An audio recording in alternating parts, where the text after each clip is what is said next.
Good afternoon, everyone. Welcome to Questions About Music.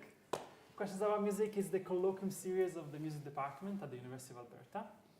And like many of these kind of series, we have invited guests. I'll introduce my guests in a moment. But one thing that we did do differently from other colloquium series is that we don't invite people to give a formal colloquium paper, but rather we like to have a conversation with them, also to kind of like engage in a different way with someone's work. The sort of topics that we discuss are really meant to be speaking to the whole music community. So people that are in our programs, people that are not in our programs, people that are, play an instrument in the Edmonton Symphony Orchestra, or they're just passionate about music.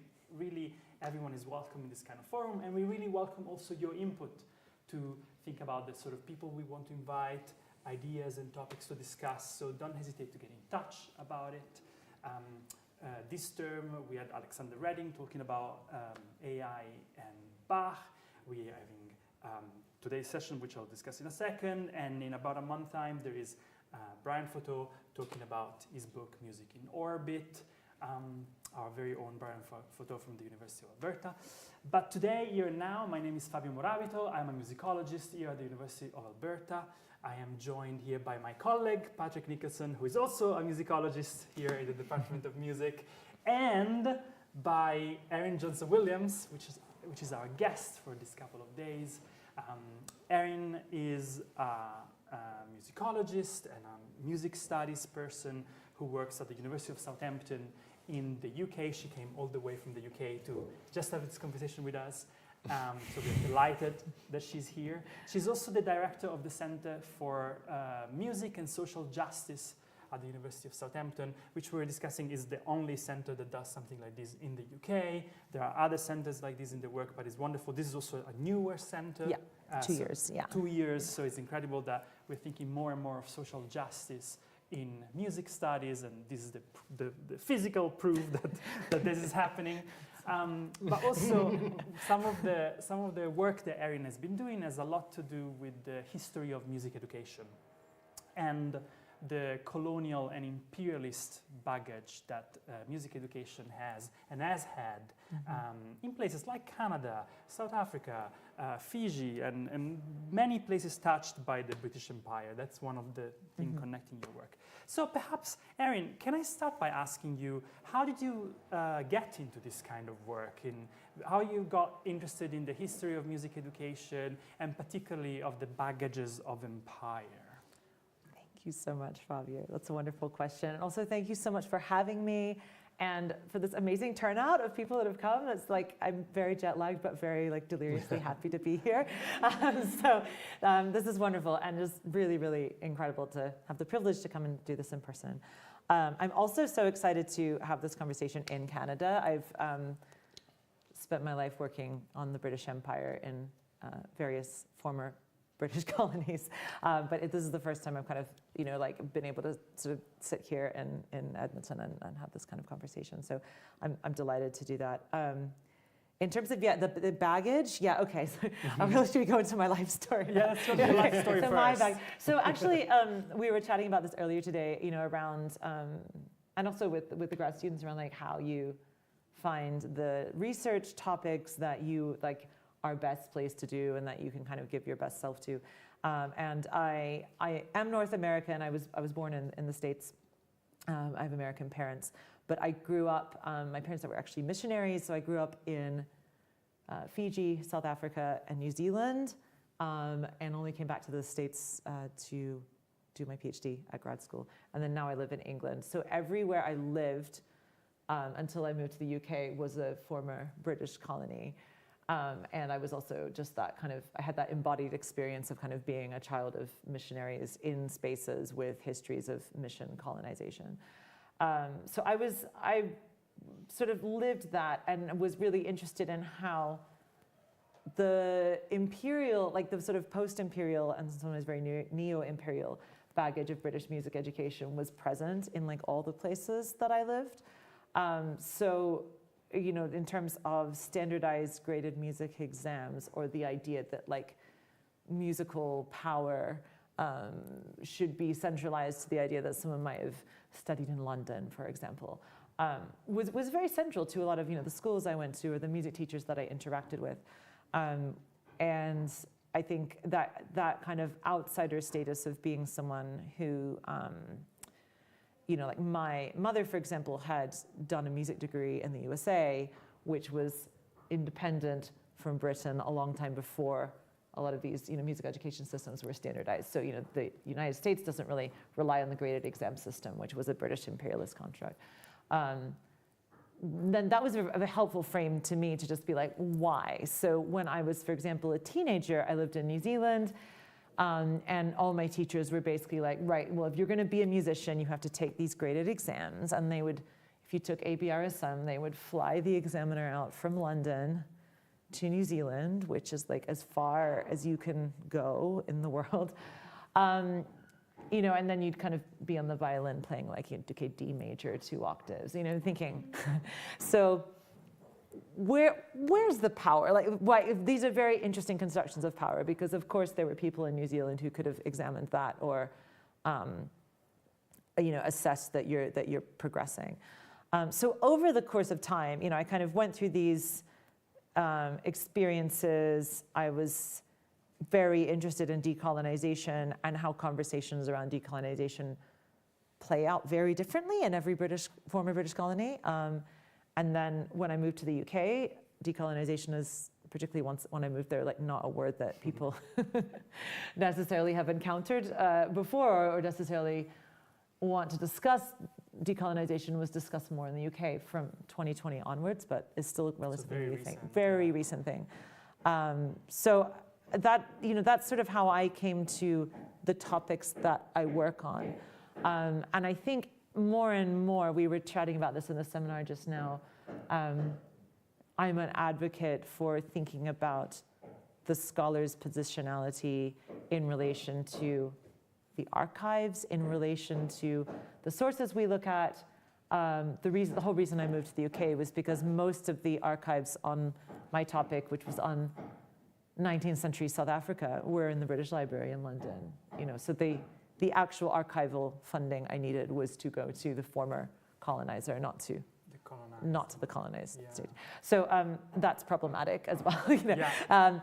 And so that's, it's been interesting. And now I teach at a UK institution where these graded exams are part of the language around admissions requirements.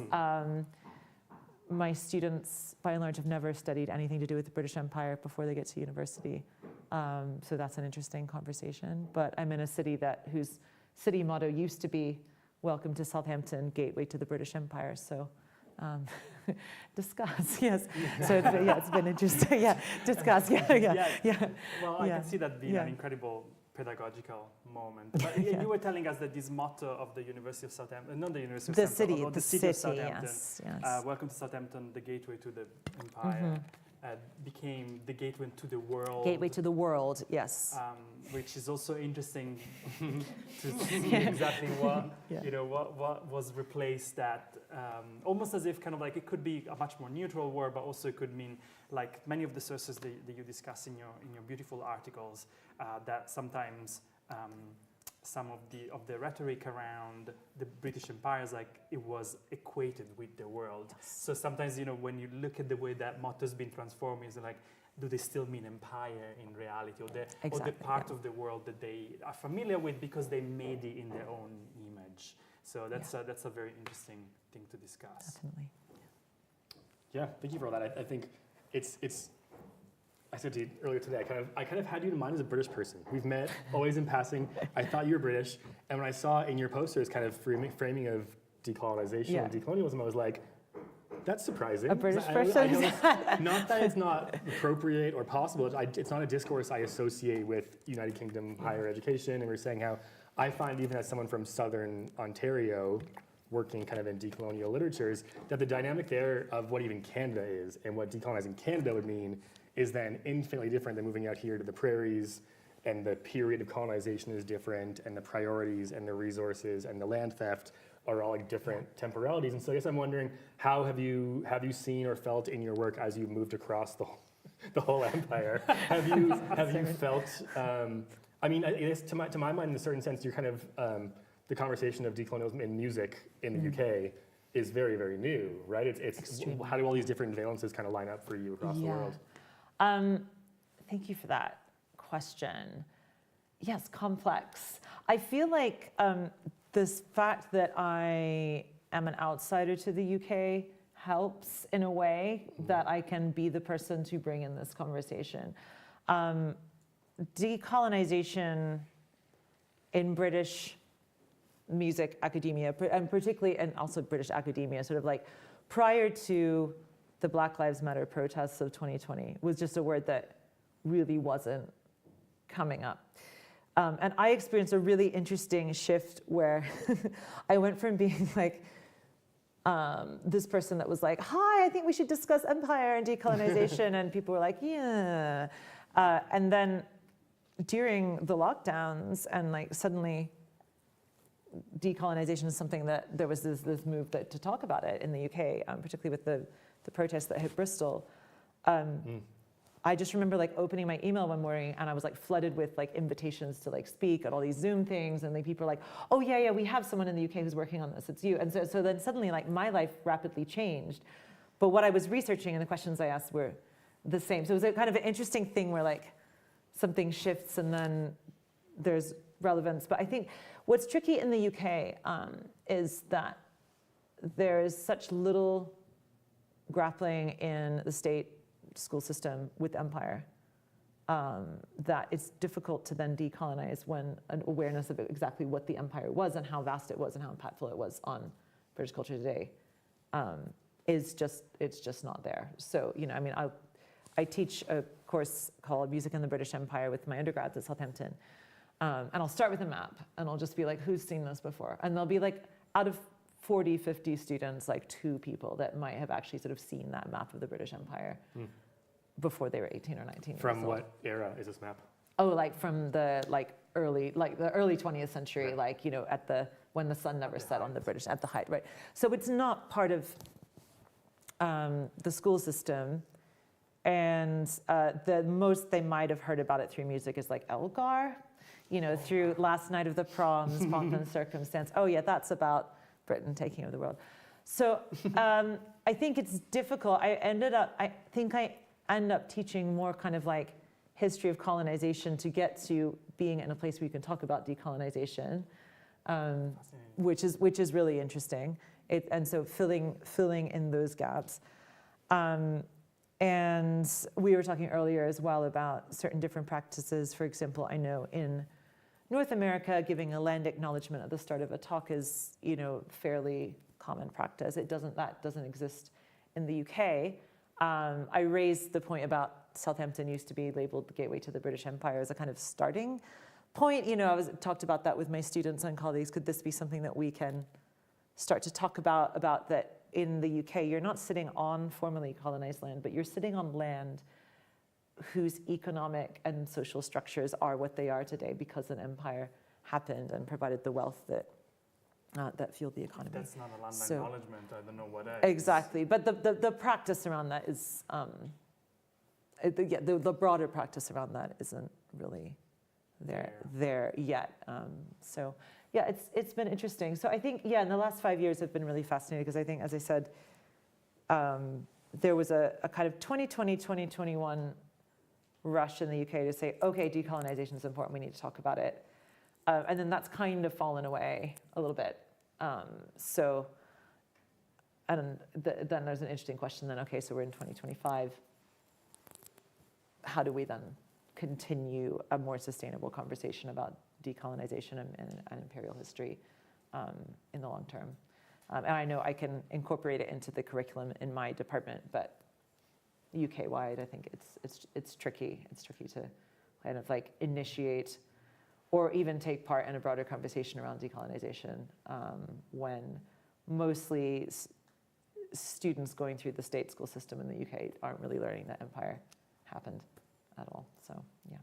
Should we follow that direction of how do you, because it's sort of like, do you want to answer your own question? In the sense that, it sounds to me essential. We were discussing some of this earlier about how your work has also shifted about asking questions about the global. Yeah. in a way, as a possibility Yeah. to continue this work in a way sensitizing, kind of like making us aware, making audiences and readerships aware about the imperial baggage, by shifting almost the lens with which we consider things through the global. So should we have a moment to talk about the global and how this is shaping your research programs? Yeah. Wow. Okay. Where to start? Where should I start with whatever you want, really. But I was thinking, earlier you said that there is kind of like a newish project that you're working on. Around global approaches to social justice. Correct. Like that. Okay, cool. Let's start there. This will be helpful for my AMS paper in a few days. So I think one thing I'm working on with this Research Center for Music Education and Social Justice at Southampton is to try to avoid colonizing a definition of social justice. So what I think one of the things that is important, and I think comes out of a lot of decolonial studies, is that there is an ethical issue at hand when Western powerful institutions get to define what decolonization is and get to define what social justice is. So when we founded the Center for Music Education and Social Justice, so many people came to us and they were like, how are you defining social justice? And I've started resisting that and saying, well, we're trying to have a conversation. Because the more that social justice and decolonization can be about thinking about power structures and dialogues rather than prescribing definitions, the more, I think, productive our conversations will be. So we have a lot of international students at the University of Southampton, and depending where those students come from, the phrase social justice means very, very different things, and if not things that might be, looked on critically by the governments of the countries that they're coming from. So I think, and that's a conversation that students can only have when they're ready and feeling safe enough to have, which is, I think, important. So I think I noticed particularly in the UK around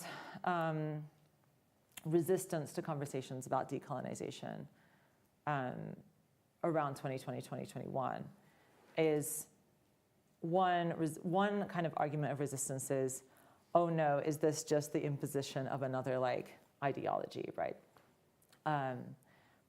So if we can reframe decolonization about conversations about power and readdressing power imbalances, then it's not an ideology, it's a critical framework for dialogue, if that makes sense. So I think in the Research Center, I'm really interested in thinking about just creating spaces for people to ask those conversations, rather than, I think there is a bit of a risk in the kind of neoliberal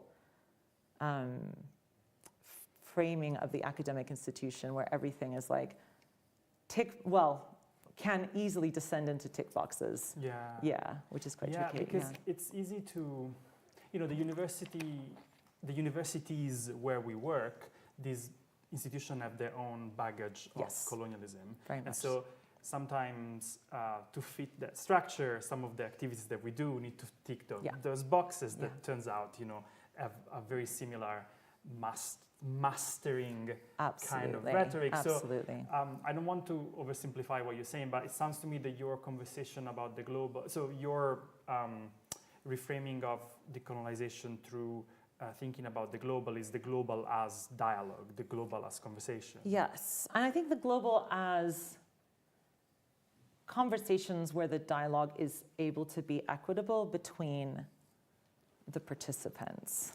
Or at least trying to set it up in a way that fosters that. Exactly. I think my concern, for example, in being a white person at a UK institution, even though I've lived in many countries in the world, I still have that privilege, is I don't want to own the conversation, right? And I'm aware in many spaces that I have racial and, I have racial privilege and I have institutional privilege. That means that people are often looking to me to set the definition of what, how do you decolonize? Yeah. How do we do? And that is and it comes back to, like the archive and like my thinking as a historian. Sometimes I'm like, am I the person to tell this story, or are these stories that I have the right to tell at all? And sometimes I haven't written on something because I don't think I'm the right person to tell that story. But I can tell other people where that information is if they feel that they are the right person to tell that story. And I think that is an interesting, to me, that's a social justice approach to archival meaning and to scholarship, whether you're an ethnographer or an archivist or a performer, which is that if we can reflect critically on our positionality of like where we can use our power in equitable ways, and like knowledge as power in that way of like whose repertoire we feel best placed to perform or to teach or to research or publish about, then I think scholarship will be more critical and more productive and hopefully more creative. And so, I do that. This is what I try to do with my students when they're like, just give me an essay question. I'm like, what's no. the definition? What's the definition? And I'm like, you need to write the essay that you, and only you, can write. Right, yes. And I will point you towards all the bibliography, I'll talk with you about it. But for me, that's like how a global social justice approach also feeds into those like local granular decisions about like assignments and who chairs the meeting and who sits where in the meeting. Like if I'm chairing a meeting, I don't sit at the head of the table. Like for me, that's like a micro activist thing I can do about power structures, just in the space. One can start from small things. Absolutely, the world doesn't change in one go. So I love you're kind of giving this solid like ethical, methodological kind of background to the whole thing, not pinning things down too much, not tying things down too hard. But I guess I'm curious, what are the more micro things? Like what kind of assignments, what sort of events are you hosting? And I guess then too, maybe you can get towards the bigger kind of institutional question too of, what does your university think of this? Do they have other initiatives in these directions? Are you kind of an anomaly in your school that you need to explain yourself constantly? How does that all line up? Interesting. The university, my institution is very supportive of this research center. They're happy that we're doing what they're doing. They're happy that we've embedded the work of the research center into the curriculum. So we now have a music and social justice course, which is a second year course. So like all our second year undergrads will be taking it, which is really cool. And that involves community work as well. So it's like half lectures and then half like placements with working in local schools or doing placements in the early years center, like the university nursery for toddlers. And one of my colleagues has set up a choir with my refugees and asylum seekers. But when our students join this choir, the refugees and asylum seekers teach our students their songs, not the other way around. So our students are the students, not going and being the teachers. And so like, all of those projects are really exciting. It means we can kind of like be in dialogue with the community rather than like seeing it as, I'm trying to avoid using the word outreach because of the power structures with the word, and think of it more as like community dialogues that there's reciprocal learning.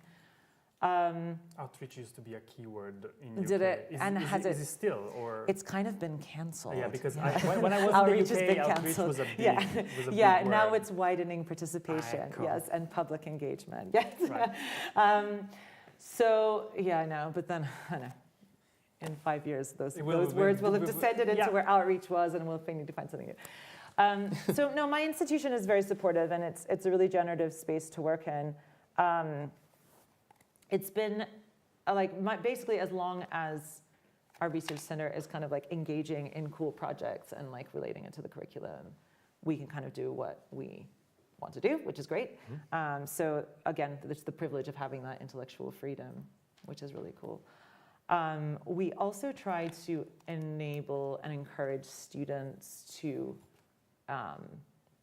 generate their own interactions with music and social justice. So whether that's a concert or an open mic night, or one was like, one student just wanted to do a kind of like learning sharing session about like pedagogy in the classroom. And that's been really cool because I definitely didn't want to like found something that had the structure of like the hierarchy where I'm like, we'll do conferences and reading groups, and all those ideas came from me. And which is really sweet because like last year the students came and they're like, can we just have a reading group seminar? And I was like, yes, that's great. Yeah, their idea, and I will happily facilitate it. So we've been staying busy, and then one of the things that we've run in the last couple of years, is the UK government's Arts and Humanities Research Council, which is the major kind of funding body. They put out a call for a UK higher institution education institution to apply to be the AHRC hub for public engagement with music research. So our center applied and we got it. So that's been really cool. And we've been basically, we launched a call and then got 83 applications for 4 projects to fund, all based around social justice and public engagement with music, which is really, really cool. So that we had a long shortlisting process and mentoring period, and now we've got 4 projects that are up and running across the country. And those are around, there's one with a decolonization process for refugee and asylum seekers and British minority ethnic youth in South London. There's one using musical storytelling practices with queer communities in Sheffield and Bradford. One working in Northern Ireland and Wales with using music in autism resource spaces. And then one on music education and incorporating more Black British music into the music education system, which is really, really cool. Now, leading that has been, for me, one of the most rewarding things I've ever done, because we were able to get the funding from the government to design a call where we specifically said, we'll fund projects to do with music and social justice. And then we've been able to fund projects that probably wouldn't have been funded through other schemes, particularly at the, particularly right now. And that was, I mean, literally, like when we made the final decisions, everyone on the panel cried because, and like how rare is that, like in a funding decision panel, but like cried with joy because it felt very, not crying because we were tired anyway, but like it was really, really, really cool to be able to do that. And yeah, that will wrap up in a year. So those projects have now launched and they're running, which is really cool. So yeah. That's amazing. That's really amazing. Yeah, and the government, like the Arts and Humanities Research Council has been, like the social justice wasn't their phrase, but they were okay with us bringing it in because we showed like how we would mentor and use that. And then all the projects, have their, they're filling out all the boxes around like public engagement and potential pathways to policy change and things like that. So it's been a learning experience, but yeah. Really cool because I mean that wasn't, as far as I know, part of your own, like being the director of this center. Amongst the things for you probably has been learning new skills of policy making. Yeah. Sound to me, your training is that I think more similar to mine in terms of being an historian, right? I'm a historic, so more used to talk about archives and what to do with it. And I wanted to ask questions about archive in a second, but do you want to comment anything about these skills, and especially for the graduate students in the room, like, or not graduate students, for students in general, for lifelong learners, about the fact we're all lifelong learners. We all are lifelong learners. How important it is to retool and kind of like if there is a question or a thing that you want to do, I think it's quite. If you can and if you have the capacity, and it's lovely to not being afraid of like, well, I don't know how to do this, why don't I just learn it? Do you want to share something about that before I ask you about the archive? Yes, and then we can go back to my happy place, which is the archive. Yes, the archives are definitely my happy place, but it's been, the retooling has been really cool. And to be honest, like how I came out of COVID and the 2020 like Black Lives Matter protests and that whole era I was just kind of like, okay, if I stick with academia, I really want to make a difference to the world. And like that was like the vision I kind of took into the last few years. One thing I've been so I think I've spent a lot of the last couple years with this research center saying like, okay, nothing qualified me to do this, you know, which is like the imposter syndrome doesn't go away. But the retooling has been really interesting because I think as a historical musicologist, I was always very much encouraged to be like, have a vision, be critical, think outside the box, and then like craft, you know, a beautiful piece of scholarship that's, you know, visionary and critical and interesting. But where the question of, is that scholarship interesting or relevant to the wider world, like, was never something that, like, when I was in grad school was asked, right? And the question of, can you make links between your scholarship and current day, like, music education policy? That was also never asked. And for me, those questions between, like, my historical work on the history of music education in Britain and the British Empire, I can see the links very clearly, but I haven't had to argue about those links before. So what's been really cool with this hub is working with non-academics and working with, we have a public policy unit at Southampton called Public Policy Southampton, which connects, like, they provide resource training on, like, taking your research and then kind of bringing it to, like, an A4 sheet of paper, a US letter size sheet of paper that is basically like, here's how your research relates to the current government's policies on X, Y, and Z. And if you were to have 5 minutes with a civil servant who is, like, busy and, you know, just wants to hear what's relevant, you could say my research is relevant to your Department of Education's thing, you know, on in these 5 ways. So that has been mind-blowing for me because, you know, and so it's been really, but it's been amazing. And they worked really closely with our funding hub at every step of the way on saying, okay, great, there's the vision, and then here's the way to map it onto policy. Now, whether people want to map their research onto policy, whether they want to map it onto the policies of a particular government, is a bigger question, and, like, also that's a social justice question, it's an ethical question. But it's been really cool to kind of see how that might be done. I also love that you had these resources, kind of like, it sounds like they made you start a center, but also there was an infrastructure. There was an infrastructure at the university. That really allowed for it to flourish. I mean, I'm sure that this is, you know, these incredible successes are really down to the work you put in, but lovely that you could retool and you could rely on this infrastructure for it. Absolutely, and I've had a really amazing team. So my co-lead on the hub, my colleague Ben Oliver, is a composer. So is a colleague at Southampton, also has all of that creative practice work with you know, with people outside of academia, and then our non-academic co-lead Lisa Tregale also works for the BBC as the director of National Orchestra of Wales. So, like, that expertise where I'm working with people who agree with me on all things social justice and on all things why music is important for social justice, but we all come to it with completely different skill sets, has been absolutely amazing. You know, and I do really believe that the best academic work, and particularly the best, like, work with social justice and, you know, all sorts of social justice issues, is done collaboratively. So it's been very rewarding. We can't do any of this, and it has, in as much as it always has to remain a dialogue, none of it can happen in isolation. So yeah. I have an archive question, but I can wait. Do you want to? I was just listening and forgot to think of a next one. You go. Oh, that's really flattering. Sorry. So, okay, archives. Let's do it. Yeah. So, you know, I was struck by earlier you saying that we were having a seminar earlier on, and you said, like, I'd done this work that's Erin published this wonderful article, The Examiner and the Evangelist, in the Journal of the Royal Musical Association.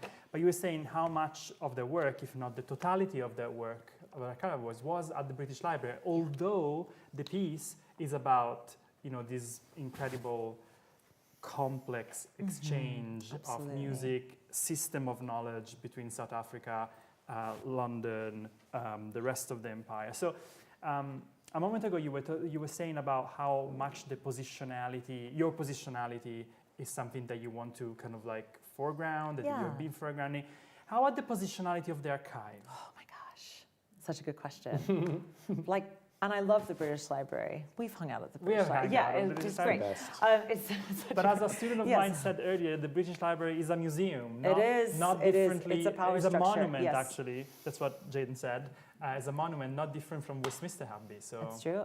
And it's a monument to the because I think it's like one of their mottos on the website is like British Library, access to the world's knowledge, which that's a Yeah. pretty like imperialist yeah. sort of thing to Yes. say, isn't it? Sorry, British Library. if So you're no, listening. and I do, yeah, but no, I mean, so it was really interesting because I think, so I was at grad school in the States and I was interested in, British music history and empire. And there was like no question in terms of like my grad funding and how I was going to spend there was no question from the start that if you're researching the British Empire, you go to London and you work at the British Library. Like that's what you're going to do. And that was what I did, and getting the funding for that was quite straightforward. Which I've actually been reflecting on it recently, working on the funding hub, is like, how do you and also the funders define, comes back to baggage, the archive? Because how would I have written the funding application to like go to South Africa and try to find an archive that I don't know exists, right? Because that's a lot more amorphous, and that's something that I can probably do now at this stage of my career, that I have the institutional privilege, I have sabbatical, I have a permanent job. I can probably go and talk to people and construct archives Yes. that are more amorphous, but that take that privilege for me to do. Whereas as a grad student who I didn't know, but also I was told like, okay, getting funding to go to London is quite hard, so you need to structure it around a specific archive. Go, this is where you go. Like practically speaking, that's what led me there, even though I would have loved to have gone to South Africa for a year instead. So I think positionality is really important, not only of yourself, not only of why the archive exists, but also of how the institutions and the funders will value what you're proposing. Because I know that there's so much amazing archival work that has never been done and that should be done, that can only be done through a more kind of ethnographic, going to a place, talking to people, realizing that there are a lot of documents in people's attics or like just, the amount of like churches you can wander into in South Africa that have like hymn books the missionaries brought over just in the back of the church, Yeah. right? You can't, if you're a grad student in North America, you can't necessarily like find that on the internet, but if you go, you'll know. You'll find it, yeah, you'll find it there. So it's that kind of positionality I think is really interesting, because in a way, looking back, I think I spent some time guilt tripping myself. I was like, oh, I should have done my PhD differently. I should have not gone to London. I should have gone to South Africa. But then I look back and I think, practically speaking, I don't think my institution would have funded that. No, but listen. It was too risky, Yeah. right, for Patrick them. and I assess funding applications. Yeah. And sometimes we say, what is this person asking? What archive are they going to look at? Tell us the list of documents. Sometimes, funding bodies and people in funding committee needs the concrete things to know that you actually have a plan. But sometimes, for these different kind of archives, depending on your definition of archives, the things are not so defined, and especially the list of sources that you need are not on the internet. Yeah. Also because they have not been memorialized. Nice. See what you did there. They're not memorialized because they were not material for memorialization according to certain systems of knowledge and power. And that's what the funders also, so like one thing I'm also learning very quickly is that people who sit on funding panels are not necessarily, you can't rely on the funding panel's members to be self-reflexive about what constitutes a proper archive, right? So that is therefore, so we're trying. But like how? Because it's often really hard to find out who's on what panel or is it. And that is shaping the scholarship that's being done. That is has also shaped the archival work behind most books in the library. And that's something that I think, it's really interesting. Like the moment I kind of start telling my students this stuff, then like, each book is an archive of where that author was at the time they wrote the book. Like, it actually takes the fear out of essay writing and dissertation research, because then I see like their eyes start to, they're like, oh, actually the dissertation is not this like reified object that I'll either achieve or not achieve. Like the dissertation is what you've researched at that moment with the tools at hand. And it's getting really difficult now with the illusion that the internet gives you everything when it actually doesn't. And the fact that a student in 2025 in a particular place, a particular institution wants to write the dissertation they do, like that's a fascinating thing, and that's an archive of that student's knowledge systems and value systems and archival values. So yes, what is an archive? Like that is still being defined by the funder and the institution, really, and that's often still very colonialist. So I have to like write to that and write against it if I want to go to the place and find out the thing.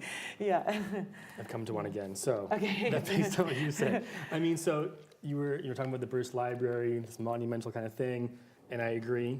But in defense of the Burst Library, let's say, so the Burst Museum has everything because they steal everything and hoard everything, and that's kind of their job. The Burst Library has everything because it was a requirement of copyright for 290 some years for the author to actively bring their things to the Burst Library. So yes, I mean, so they're very similar models on one hand, but they're also very different models of archiving and colonial. Colonial power. What infrastructures can do to make things available or not. The British Museum makes things unavailable to the communities who had them. So I guess this is the long way of saying, how do you view these kind of this outreach work the center is doing? Is it in turning to these communities as archives of their own musical histories? Yes. Or once the communities have done that work, what does the Center for Social Justice and Music do with it? That's a really good question. I think we're so,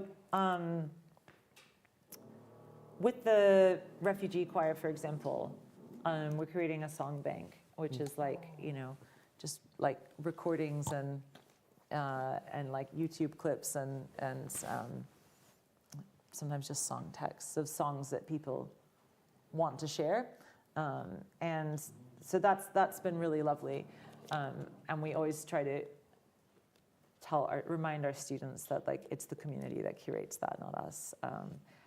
I think it's difficult.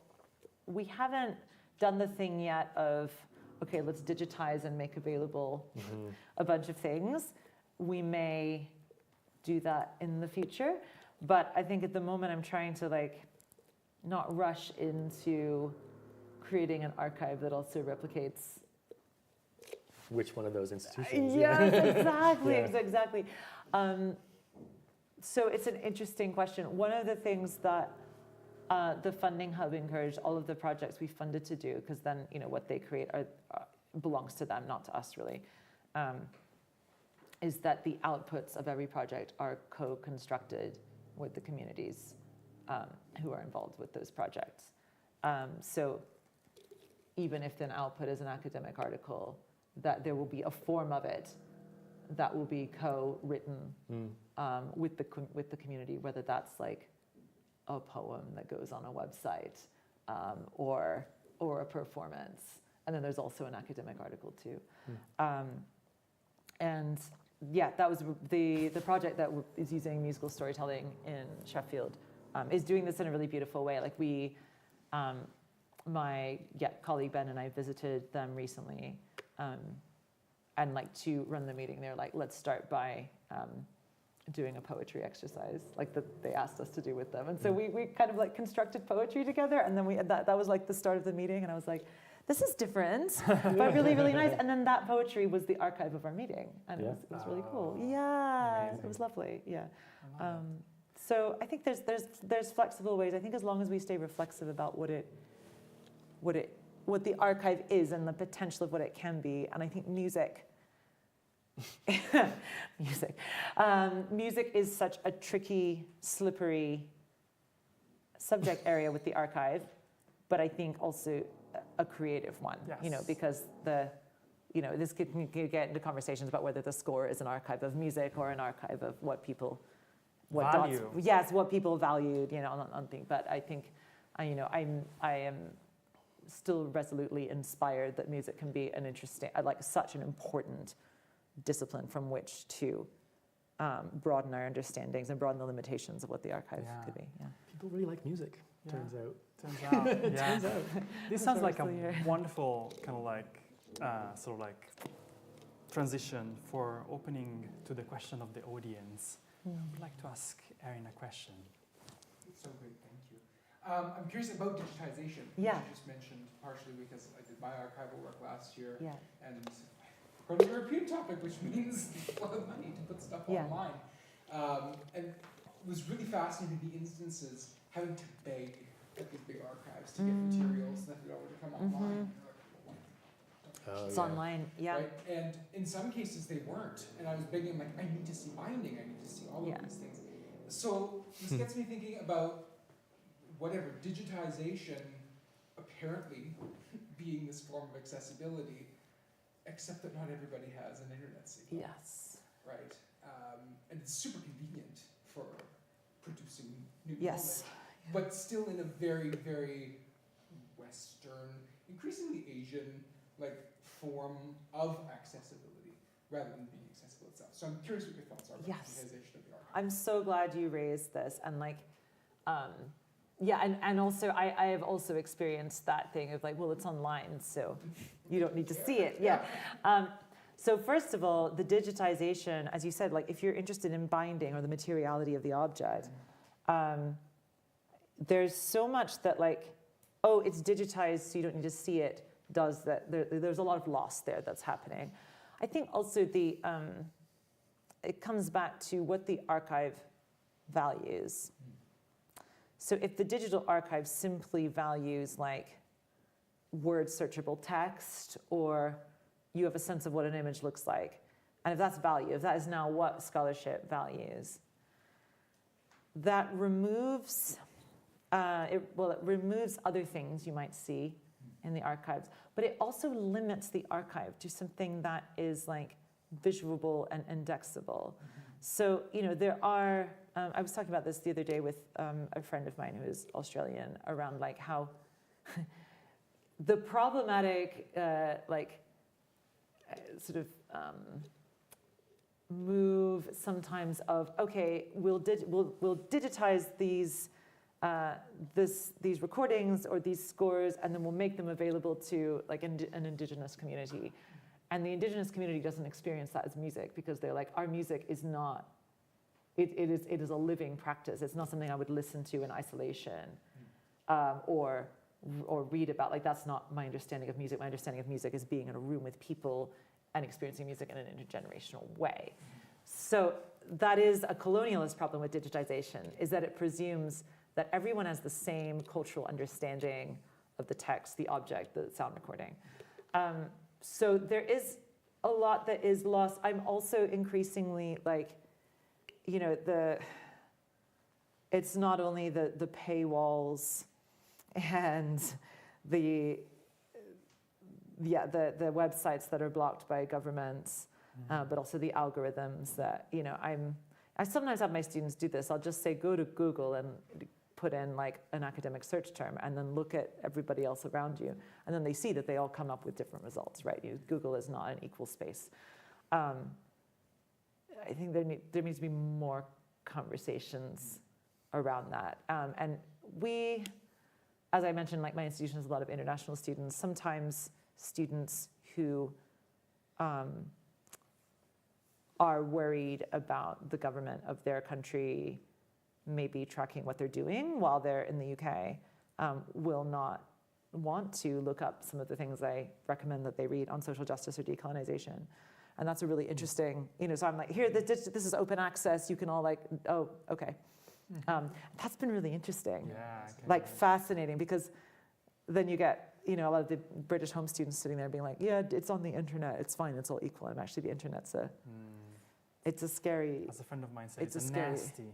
It's a nasty place, and then that, yes, there's the sense of being tracked, and like, and also what's blocked.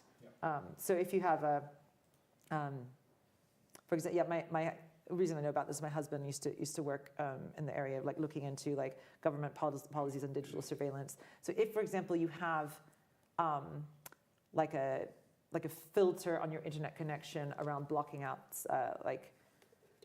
sites with sensitive material because you have children in the house, right? So it's something that a lot of people want to do, would like to be a good parent. That also means that, say you're then sitting with that internet connection, trying to research like digital archives about queer and trans experiences of discrimination and torture. You're not going to get, like, and you might have forgotten that you put that thing Yeah. on to say like, oh, stop my 5-year-old being exposed to whatever, right? So there's that. I think, yeah, we just all need to be so conscious that if we enter a search term into a digital database, or even like, you know, what we can word search, it's not an equal space. And I think most of us, like I still only am fractionally aware of like the complexities of that and how that is shaping our entire experience of the world. So, excellent. Yeah. I like it. Yeah. Next question. Go for it. Thank you for an interesting conversation, for sure. I'm going to ask what seems like maybe a straightforward question, but it may be too big to answer. And I appreciate your discomfort in defining. Yeah. I really do. But I'm curious, for you, what does it mean to decolonize music education? Oh, wow. If you could just share a little bit of Thank just you. broadly Yeah. or specifically. I love this question. It's very, let me see. Okay, so for me, I like that, yeah, because I'm not imposing. I'm saying for me, okay. So for me, it's around decolonizing music education in the context I live and work in,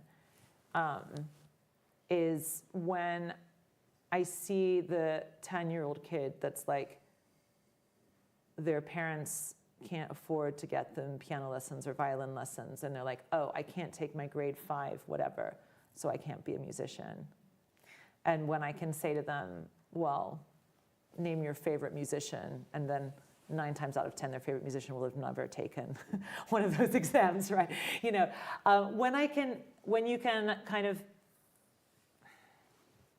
point out that the power structures of the whole system are not inevitable and they can be changed, and that most musicians in history have not necessarily been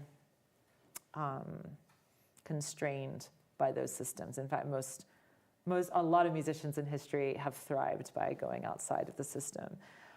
Being able to point that out to students, I think, and seeing the little light go on that they can have their own agency, like that is a winning moment of like personally decolonizing like the inevitability of the system that they feel bogged down by. Within my institution, I mean, like every time we talk about admissions, I say, can we talk about the graded exam thing? And then they know that that's like gonna come, and then, you know, but then there's the broader thing of their, you know, like I think, and this is not just where I currently work, I've worked in 3 different UK higher education institutions, and I've had this conversation in each one of them. They'll say the same thing, which is, oh, but if we drop the graded exam requirement, then all of our competitors will take up the best students, right? So like, unless you can get every UK institution To do it at the same time. I don't know how to do that. Maybe that would be Let's a big start the step. revolution. Yeah, we'll say, yeah.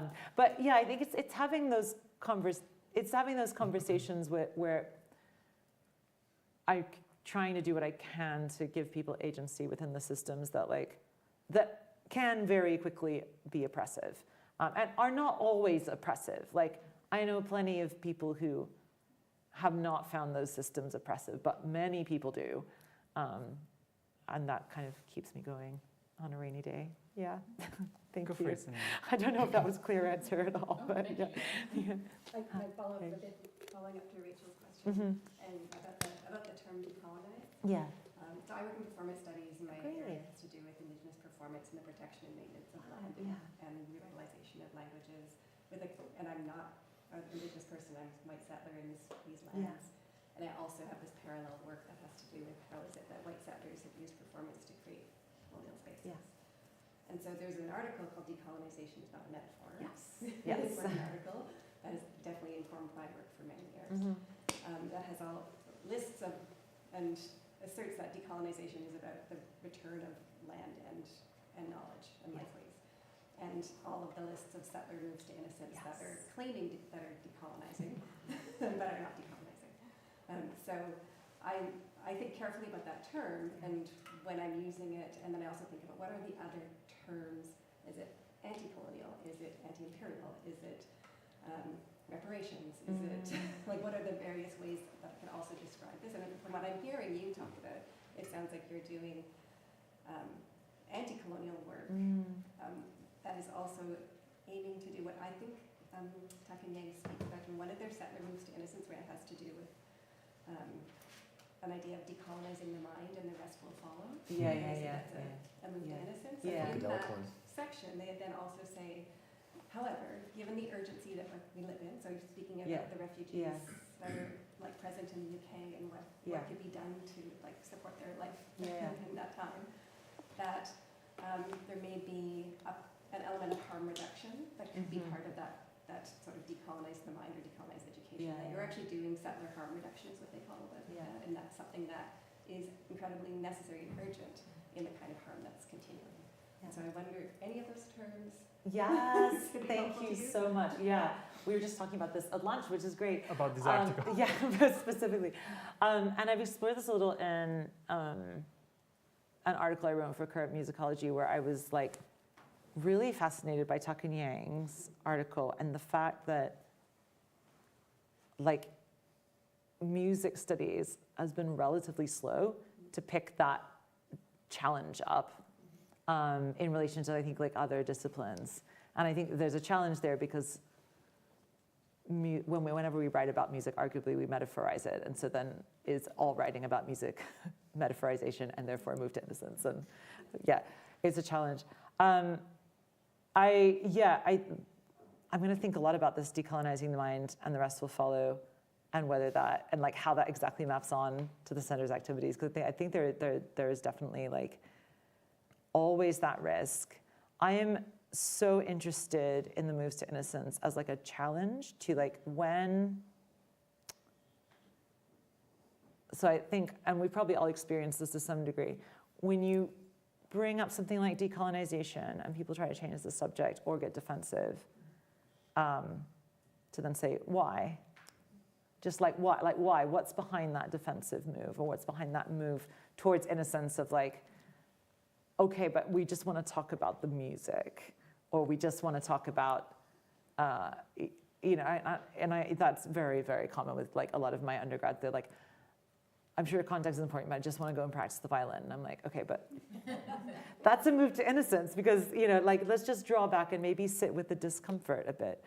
And I think that is like sometimes like, as almost a kind of like content warning, I'll often say with my students, like, okay, we're going to talk about decolonization today and it will not be easy, but you need to sit with that disruption because saying it's just like a really happy, is not a happy topic, is a move to innocence. It sounds like a lot of what you're doing is decentering imperialist power. That is an assumption in the institution that you're working. Absolutely. And it makes me think too about, do you know Leanne Simpson's book, As We've Always Done? I don't. Okay. It's a really incredible Okay, text. great. There's a section where she speaks specifically about, she's talking about internationalism. And there's a section in it where she speaks about artists and artistic practices. And it uses an idea of a constellation as a way, she calls it constellations of co-resistance, so that there is no center. Which is, of course, when you were in London, absolutely. you were in the metropole, you were in the UK. It's a pretty center, And so even like calling a hub means you're the center. Absolutely. Everything else is a spoke. Right? Absolutely. And instead, I found the conception of a constellation to be incredibly powerful and a beautiful way to talk about like there are all of these lights shining, and they make a relation when you figure out how they are connected, and yet none of them are centered. Yeah, and I love that because the way that you talk about the community work and the shifting of power, that sounds to me like working in a kind of constellatory fashion. Yeah, absolutely. And I think and we had to admit as well with the hub that there were huge limits to claiming that we could work in that more relational way, because we were a hub, we did have the money, that was the power. It was like in the government structure of how that funding was working. We were sort of, and then you're like, right, okay, so I'm sitting in this power structure, and here are all the things I can do to make this like as equitable and as potentially decolonial as possible without claiming that, because I think to decolonize it would be to like decolonize the entire hub structure, but yeah. And one thing I'm kind of similar to the constellatory fabric is this is very new, but I'm just starting to get into like trying to read decolonial approaches to rematriation as opposed to repatriation. Repatriation being that transactional returning, so like the returning of the archive, like you digitize or you take the object from the British Museum and return it to a culture, but rematriation is a lot more about, it's a lot more about relationships, dialogue, and it's not about transactions. So it recognizes that the returning is not the end of the conversation, is not the closed door, which I think is really, might kind of work with that as well, and I'm finding really interesting, so. It's such a fun, this is kind of again why I was so struck by that term in the poster for you too, is like, it kind of makes my head do a funny thing to think about what decolonization means in the British context. Yeah. You know, it's like, of course they have to, of course it's all the British fault.